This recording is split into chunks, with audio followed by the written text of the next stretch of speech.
What's going on, everybody? Welcome back to the Scale News Update. If you're not familiar with the show, this is where we talk about the news that happened in the scale world of RC over the last week. Last week, I think we did the first ever live Scale News Update, and it went all right, but it was mainly due to the fact that I just didn't have time to film and edit and upload the news before it was time to post it. So I decided to do one live. This week, we're back to our regularly scheduled format, and we're going to get into this week's topics. First of all, if you're not registered for Axial Fest, you planned to go to Axial Fest and you missed pre-registration before, today, for 24 hours only, the day this video drops, you have a chance to pre-register again. They opened it back up. They're giving you one more day. And I found out that there's a few other little differences between this year and past years. The big one is that people who are pre-registered, you get a raffle ticket in your goodie bag, which is included with your pre-registration. But I believe that's the only way you're going to be able to get raffle tickets. I don't think that they're going to be selling extra ones. So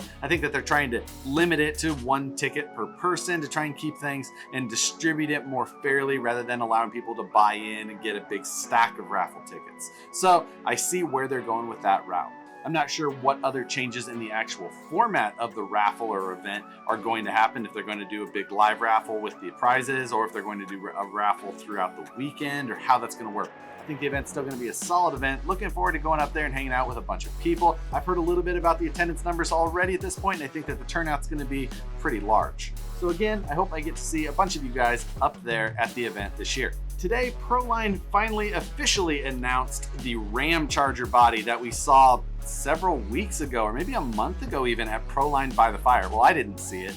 I missed it there, but I've seen it since. I got to see it out in Champaign, Illinois when I was out there for the Horizon Certified Partner event. So I got to see it in person at that event, but they're officially announcing it now. So we're going to finally see that come to market. There's a lot to that body with the separate interior parts, the body, the top, the dash. So a lot of Lexa in there for you guys who are looking to really detail those things out. So for you Mopar fans, I suppose you're probably just a couple of days away from being able to pull the trigger and buy that thing yourself. Last week, the VS410 Pro kit went up for pre-order, and throughout the week, more of the pictures were posted of some of the details and features and things like that that were going to be available, one of which is the new VFD Hertz dig setup. Now, this is a different dig setup than was available previously for the SCX10 style transmissions. This one is a new design specifically for that new VFD transmission. Just showing you guys one of the new option parts that's going to be available for the VS410 Pro, and this one is planned to be released right around the time that the truck is actually shipping. Also released from Vanquish last week are the VS410 aluminum shock towers. There's two different heights that were released. One is a standard height that comes like in the chassis kit, and the second is an extended version that is about 6 millimeters taller than the kit that you would see come in the VS410s or the chassis kits. The extended shock towers are slightly taller, allowing you to either run a slightly longer shock with less lift than you would if you were running the stock shock towers, or allowing you to compensate for something like adding portals. It's just another option giving you a little bit more tunability to that VS410 chassis. You can check out all of the details for that in the links in the description below. The new Element Enduros are getting into people's hands finally. It looks like they started shipping just a few days ago. They're finally getting into people's hands today, and I'm sure a lot of people throughout this week as they get to dealers and customers get to come in and pick them up, or if you bought direct. Fully expect to see a lot of those hitting social media in the next few days. The builder's kit version of that is still a little ways away. I think that's shipping sometime in July. So if you went with the kit versus the ready to run, you're just gonna have to wait a little bit longer on that side. I have another video on my Element Enduro being released later this week as well, when I did a little bit more upgrading yet.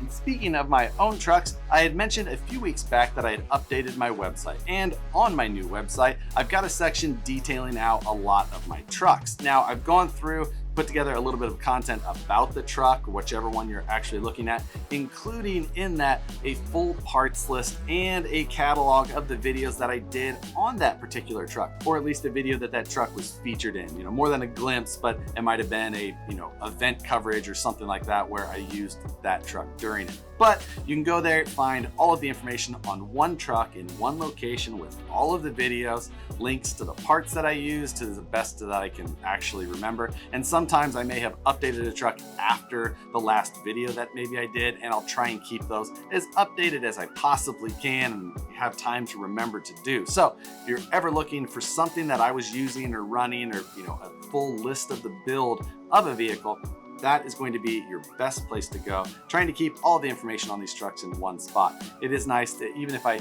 may let a truck move down the road, that I still have a record of what I did there. I won't be going back through the catalog of old vehicles that I have, but anything from this point on, hopefully I can kind of keep track of and keep a tally of in that section. Each of those pages and cataloging the builds do take some time. I'm just kind of stepping through them one by one as I go, hitting some of them that may be a little bit easier at the start and then feeling my way through. So you can go check out that in case you're looking for any more information on a particular build, or you want to hear a little bit more backstory that maybe I either didn't cover in a video or you didn't watch. Either way, it's there. Check it out, see what you think.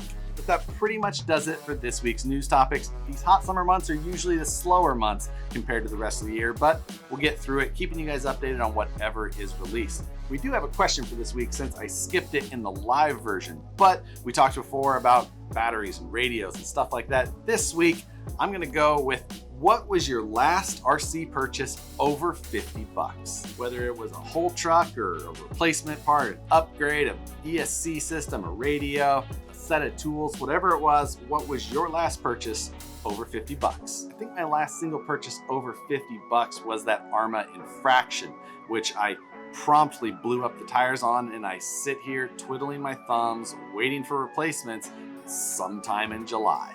So I haven't really even been able to drive that thing much, and I just have to sit back and wait. But what's not a bummer is when you hit the like button. Subscribe if you're not already, leave a comment, let me know what you think, hit the notification bell so you see the videos as soon as they get uploaded. I hope you guys have an awesome rest of the week. Stay cool. We'll see you on the next one.